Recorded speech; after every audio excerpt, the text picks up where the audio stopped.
യോഹന്നാൻ പറഞ്ഞു, ഞങ്ങൾ പിശാചുകളെ പുറത്താക്കുന്നവരെ കണ്ടു, പക്ഷേ അവരോട് ഞങ്ങളുടെ കൂടെ അനുഗമിക്കാൻ പറഞ്ഞപ്പോൾ അവർ അനുഗമിച്ചില്ല.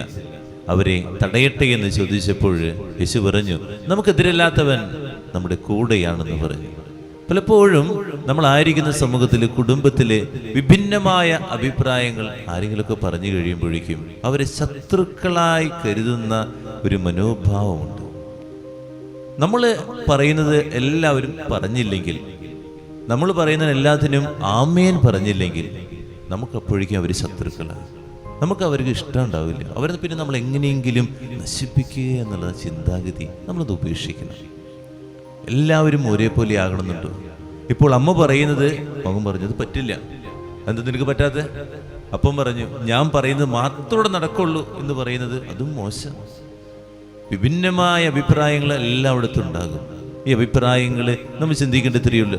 കൂടിയിരുന്ന് ആലോചിക്കുക, നന്മയുള്ള കാര്യമാണോ അവരും പറയുന്നത് ഇവരും പറയുന്നത്?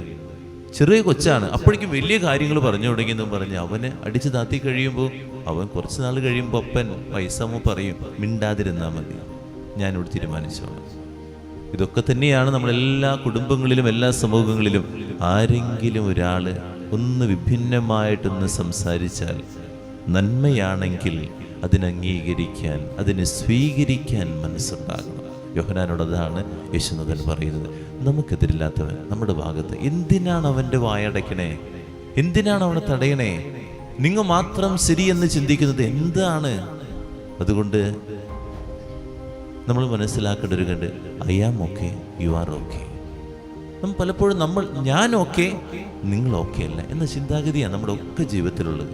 നമ്മുടെ ചിന്ത വേണ്ടത് ഞാനും ഓക്കെയാണ്, നിങ്ങളും ഓക്കെയാണ്. അങ്ങനെ ചിന്തിച്ചാലാണ് നമ്മളൊക്കെ ഈ സമൂഹത്തിൽ എല്ലാവരെയും ഈക്വലായിട്ട് കണ്ട് ജീവിക്കുന്നു എന്ന് മനസ്സിലാക്കാൻ പറ്റുള്ളൂ.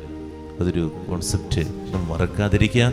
I am okay, you are okay. പ്രാർത്ഥിക്കാം.